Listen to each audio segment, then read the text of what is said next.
want to know which planet was causing your suffering? How about Earth? Hey everyone, Brandflex here, back with a new Tribe 9 video.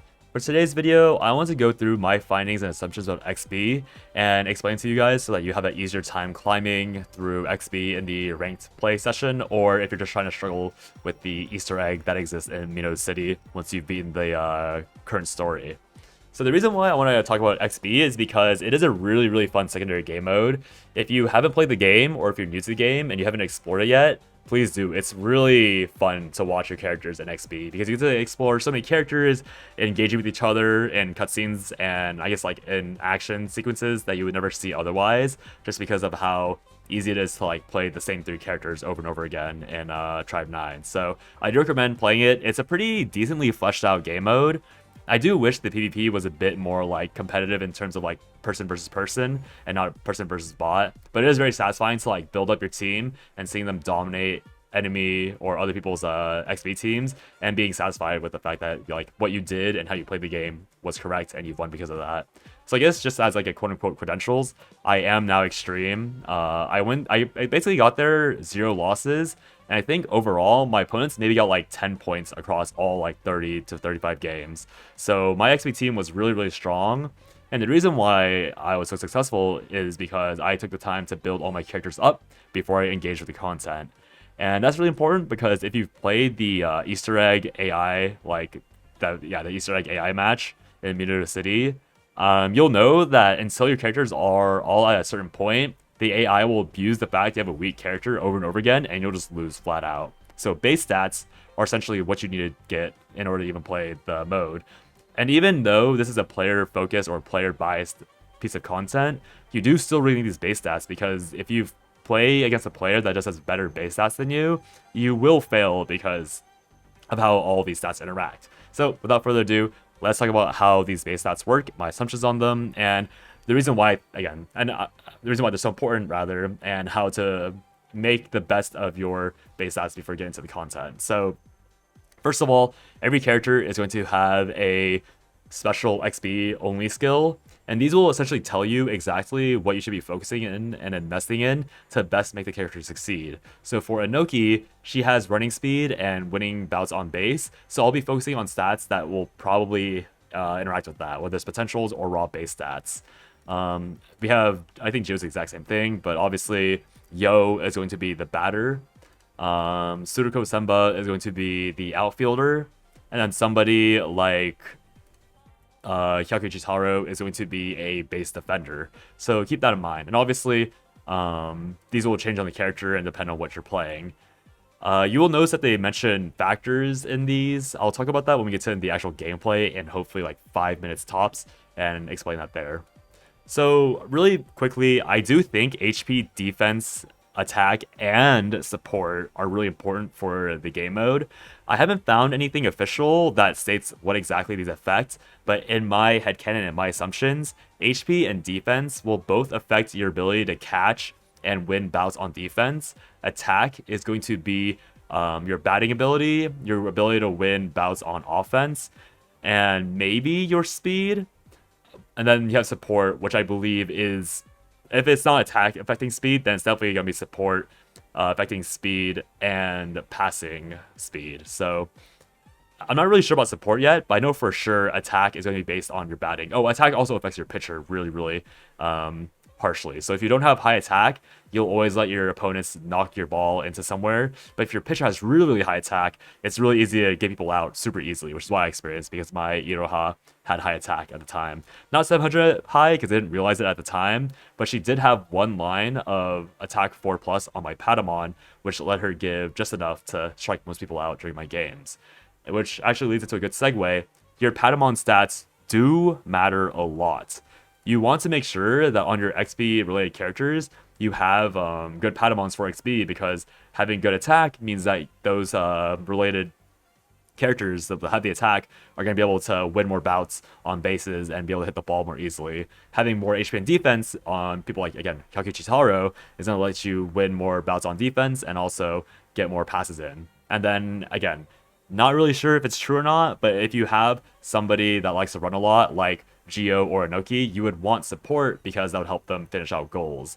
And of course, support isn't really good on Geo or Inoki in real gameplay, so I recommend only doing that if you're confident you're not going to bring those characters into PvE, because you might forget. And going off that same vein about being careful about who you put into your XP team and bring them to PvE, I want to talk about character potentials, because this is another layer of base stats that you need to be careful about in order to make your XP team succeed when they can. So again, I did mention about how support and passing speed and running speed is really important for Inoki, but because I personally just can't be bothered to move my stats around, that's the reason why I don't have 3 points in coordination there. Instead, I have them put in where I would want to play the game otherwise. And having the... let me talk about the stats first before I get into this part. So, in all three, or not all three characters, all characters will have the exact same effects on potential, no matter what. Their first potential will always be related to batting, pitching, and bouts in offense. Their second potential will always be related to catching and bouts in defense. Their third potential will always be related to base running and passing. And then their fourth and fifth potentials, which will be their character unique potentials, will always be related to activating all super plays. So the coordination thing, I'm hoping that Tokyo Games was really consistent with how they put their character potential, and the stats are important. This particular potential is the reason why I think support is directly related to base running and passing, because it says enhanced base support point and then the rest. So this, for example, it's really important to itemize this part really importantly on most of your XP related characters, because for example, Iroha, who is my pitcher, I have her maxed out on fighting instincts, which will make her get more people out for free as she bats. But then somebody like Todoroki, who again is one of my XP only characters, I have him spread out quite far and thin, because in my head I think that it's more efficient to have my potential gems spread out to hit more points baseline wise, so that he can get that higher activation rate on all super plays across my entire team, while still being relevant when it comes to running, passing, and all that other stuff. So you want to make sure that if you're unlike me, you care enough about XP to change your points over and over again, you want to make sure that you remember to put them back if you play those characters in PvE. So if I were to play Inoki in XP, then obviously I would be doing 3 points here and then 3 points here. But then if I ever went back to PvE, I have to remember to go, okay, I need to take out these 3 points and put them back where I had them earlier. And even more so for somebody like Geo, having 4 points in a character-related skill makes Geo not the worst XP player, because his base stats are still really, really high, because I have him itemized properly on PATIMONS. But it is still enough that my Geo is kind of a flopper when it comes to actual XP matches. But at least he's still giving everyone all super play activations a bit more consistently. So with base stats out of the way, we can get into the actual content of the gameplay.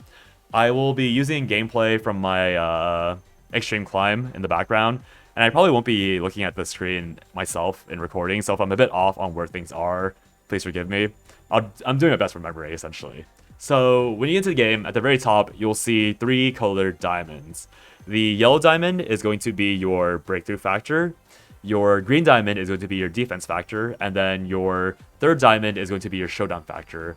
You have to have these factors activated in order to activate your character's related ult, and that character's ult can only be activated when they're able to do the associated activity. So you most often see this with pitching, because it's really easy to activate your pitcher's ability or factor, ultimate ability, whatever you want to call it. And I think that's red. So that's the reason why you see your pitcher always using ults, because it's the most accessible. Now, to get these factors, you do need to achieve certain conditions. Obviously, a lot of characters, when they use their yellow ultimate ability, they give you a factor kind of for free. It's more like a refund than anything. But to get the factors to begin with, you need to do certain things. So the easiest one to find is the yellow showdown factor. As far as I'm aware, this one is related to getting a point in general, and something to do with successful passes. I'm not really sure how that one works, but I see the point pop up a lot when I pass successfully. Maybe run 2 bases as well, who knows. Again, there's no official source on what everything does, so I'm mostly working off of observations and what I noticed. The green factor is going to be defense. I am pretty sure this one is accessible when you get someone out on a defensive bout. That's the reason why when you see in the background of the gameplay, I never get this green factor because I'm ironically winning too hard. So, which doesn't really matter because this defense factor is really only applicable for outfielders. And I'll explain the outfielder skills when I get there. Now, the red factor is probably the most useful factor in general. This one, I think you get when you win an offensive bout, and this will allow you to use things like the super batting ultimates, the pitching ultimates, and I believe ultimates like Hakuichi Taro's, where he wins automatically on base. Not really sure about that one yet, because I don't see Hakuichi Ichitaro uses ult very often. Going further down, when you are pitching yourself, from what I could tell, or no, rather when you're batting yourself, from what I could tell, the icon of the bat directly influences what super play the batting character will use. So if you're using the one where it's like a bat and the ball swiping to the side, this one is going to be the ones that make your character bat really hard. So like the ones where like they like go like, oh, like super bad, they jump back and like swing forward really hard or make like that cross in the sky. The one that's just a fist is related to bouts. So that means that if your character ends up getting to first place or first base and the enemy is there, they will always get enhanced bout capabilities. And then the one with the feet is going to be speed related. So if you use this, your character will always use a speed buff to get to the next base as soon as possible. Now, obviously, you have more than just your batter. The reason why the 4th and 5th potentials on every character are important is because that's how you allow those characters to activate their super plays. Since you can't actually influence them like you can with the batter, them activating that is entirely up to chance, and that's the reason why I have so many points, like singular to double points out in those, because that helps me get my auxiliary characters that are like already in play a lot more effective. So then we have the pitcher. I'm still not really sure how the pitchers work. I believe they have to do with passing, defensive bouts, and pitching power. So the one where like it's like a squiggly ball or just the ball, I believe that's passing. And then the one that's a defensive shield, I believe that's a defensive bout. And then the last one that I can't really remember off the top of my head, I feel like that's probably pitching, but I could be wrong.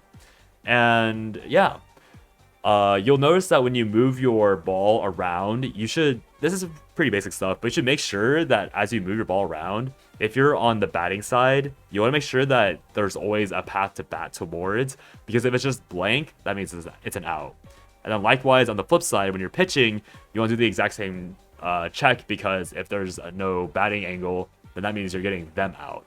So it's really important to know, just because obviously that affects everything. And there's an entire kind of like point of discussion where it like doesn't matter which way you bat for which part of the team or which part of the game you're going for. Like, should I bat out to left field for my first runner because I want them to get to first base and have the ball as far as possible?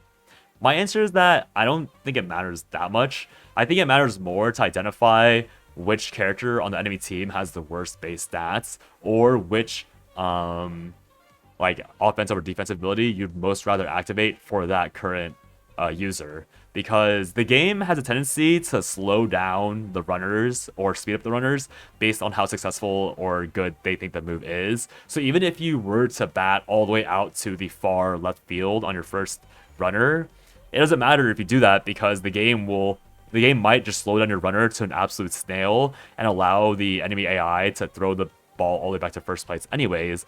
And so it didn't matter that you batted all the way out there. If the choice was quote unquote inefficient in the eyes of the computer, the result won't change. So really, especially when you're early on in your XP climb, I think anywhere between bronze and plat, you can always check your enemy's stats, whether that's in the beginning of the game or by clicking on the map during the match. And you can individually check each character and see which character seems to be the worst built on your enemy's team, and kind of try to focus your pitches or your bats there if you really care about trying to abuse that aspect, because it does really work out. You'll see the AI doing the same thing if you have a weak character. So that is usually how I played the matches out. I would either, if I cared enough, I would look to see for a weak point, or I would bat according to my best outcomes, and it worked out pretty well. Obviously, the AI helped me a lot with random, speed runs where my units would just run really fast and I'd win, which was helpful for the efficiency of the climb. But sometimes the game forces you to play it out and you have to know what you're doing in order to have a smooth climb. So yeah, hopefully this is helpful. Enjoy XB. It's a really fun part of the game, and I'll I'll talk to you guys later. Have a good day. Have a good day or night wherever you are, and I'll see you guys next time. Bye bye. Also have fun with the patch.